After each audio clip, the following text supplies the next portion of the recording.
Hey guys, guess where we're going today? We are going to a place we spent quite a bit of time in the last Let's Play.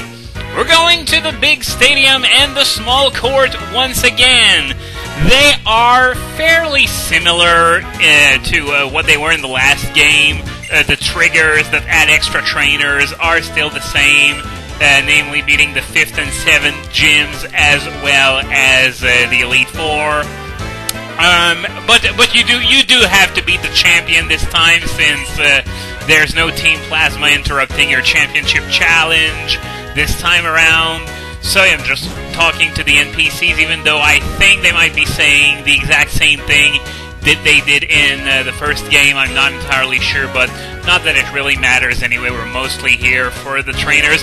There are a few changes, however, namely that you start with 2 athletes instead of 1 in each of the sports, which makes the sports domes even more friendly for gaining levels early on in the game.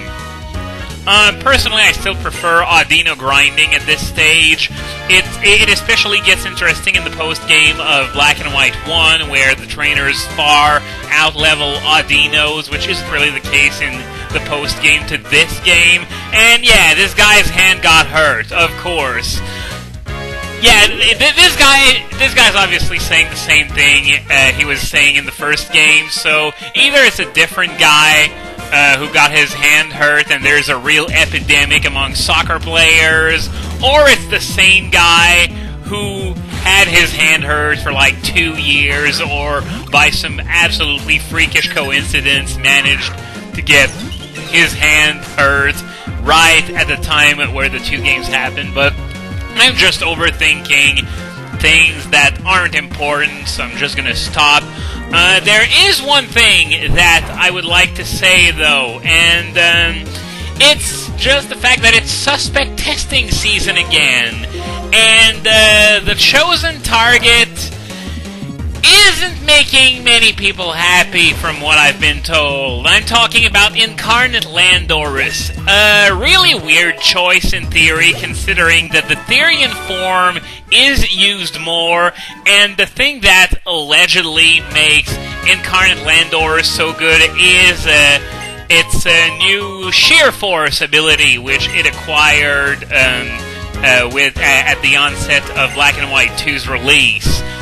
And there's something that I should point out. The athletes now give you items when you defeat them. For now, they're just giving me the really useless potions, but later on they're going to give me super potions, hyper potions, and even vitamins in the post-game. So, yeah, this is one of the main reasons why you want to come here, not just for the experience, but also for the free stuff.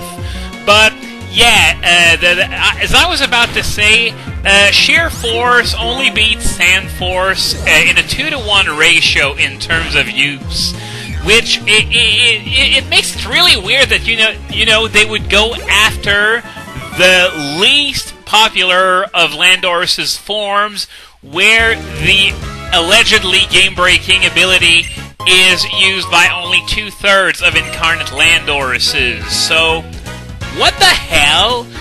But anyway, I've beaten both soccer players who want to fight right now, so I guess I'm just going to talk to everybody, see if I can get anything interesting out of them. But then again, I'm asking for something interesting out of a soccer player, so what's wrong with me? But yeah, apparently, even at Smogon, just the fact that Incarnate Landorus is getting tested, not just the question, is it broken, is it not broken, the fact that it's being tested apparently isn't making everyone happy. And forget everything I said about usage stats and such. Here's one pretty good reason why I think this is fairly pointless. X and Y are coming out in like 3 months. So what's the point of making a suspect test where the effect would only really last like 3 months? Because the metagame is going to change completely after these 3 months are over, and Incarnate Landorus, if banned, which I somehow doubt considering the response that the test itself had. If it gets banned, it's only going to last for a few months, and after that it's probably going to get unbanned and it's going to stay in overuse if there's another significant power creep effect with Gen 6. But yeah, I think it's really funny how this test is sort of going over like a fart in a church, and oh, all 3 soccer players are here at the beginning. I thought it was only 2. Well, not complaining, more experience, more items, even though these are the worthless potions, but still.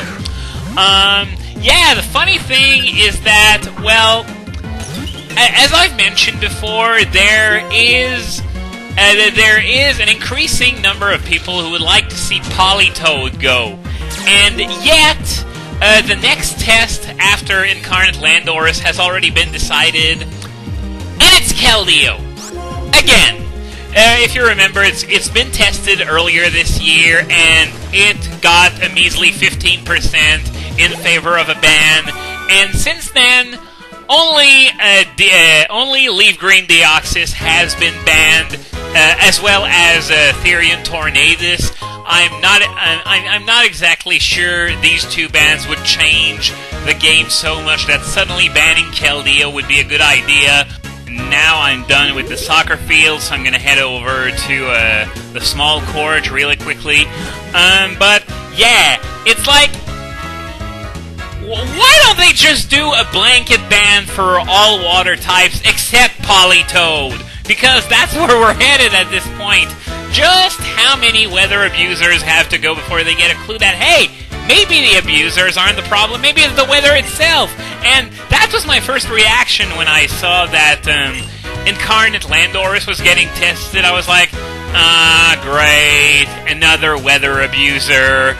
And I sort of forgot the fact that, well, nowadays, Sheer Force is the more common ability over Sand Force, even though, as I said, Sand Force is still used on a somewhat regular basis.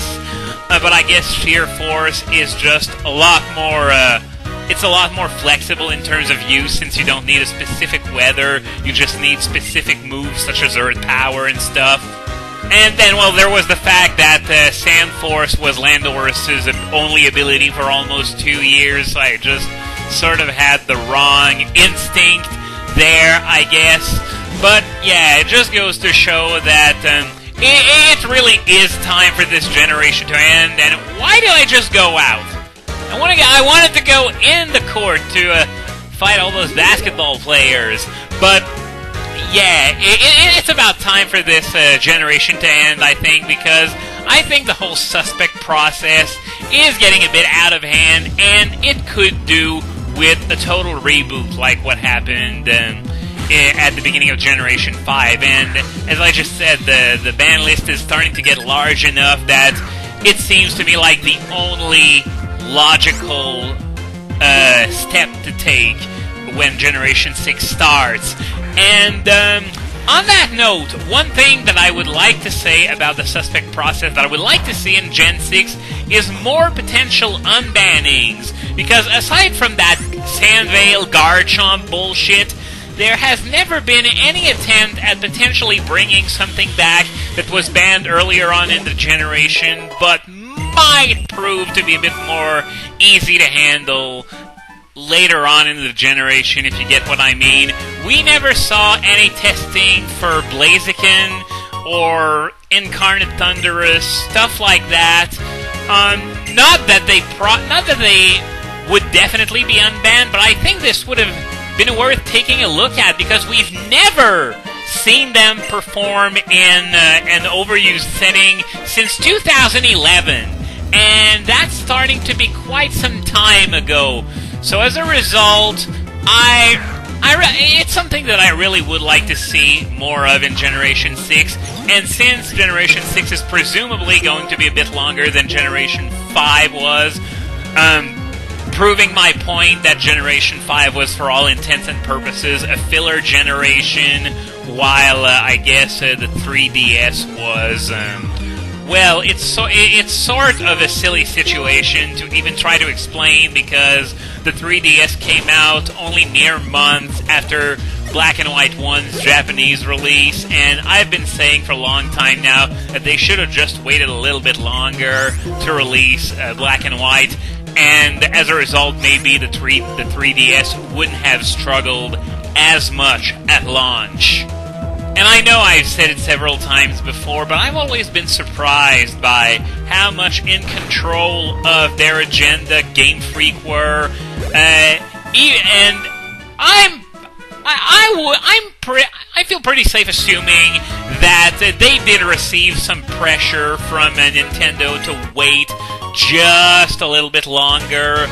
But in the end, Game Freak they are a subsidiary of Nintendo, but they are their own entity, and I think that proves that. Of course, one might also make the case that they might have wanted Generation 5 to come out for the DS, since the DS's install base was absolutely massive at that point, which would result in better sales.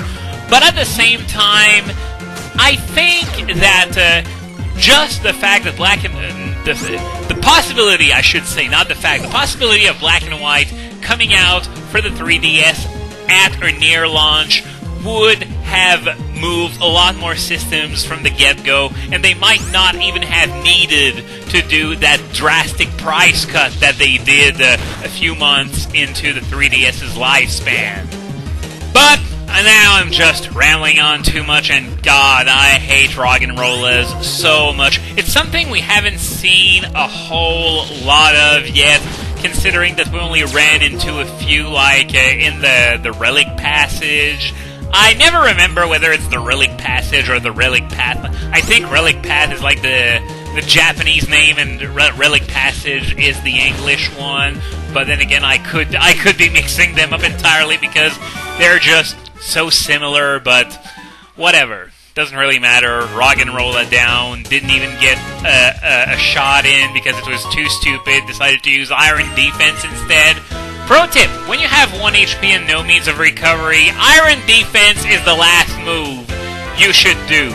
So, there really aren't many basketballers to talk to here, so I'm going to stop recording here for today, and tomorrow we're going to come back here and see what kind of athletes we're going to run into. Of course, once again, I'm going to do my best to fight them all. Not that it's going to be all that complicated. 15 athletes total, 3 per sport, and 5 sport totals. So I will see you guys tomorrow for more stadiums. Rather than doing that, I'm just going to come back to the Join Avenue for a little bit, because there are a few more NPCs that came here since it leveled once again. This one asking me a question that's a little on the private side, so let's see what this one wants. Only 2 different personality types? Okay, maybe from that aspect I'm going to choose Meticulous, of course, if you couldn't tell by my OCD tendencies in doing these Let's Plays. So over here we have a guy who wasn't here last time we came. What do you do with a dream? Of course you try to make it come true. Giving it up, it's just, well, what kind of life do you live if you don't want to make your dreams come true? So this guy here, he's going to give me info on the shopkeepers that I hired here.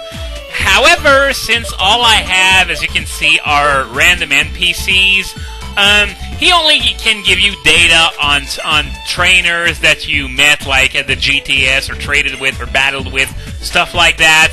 So, as you can see, none of these variables have any kind of meaning for the shopkeepers that I have, since they're NPCs, and the game doesn't even bother making up numbers. He just says, I don't know this, I don't know that, I don't know that. So this guy basically makes a living by telling other people who ask him, oh, I don't know about this, I don't know about that, and he gets paid for it! Where in blazes do I sign up? But, all joking aside, that is going to be all for today, so I'll see you tomorrow when we go back to the big stadium and small court.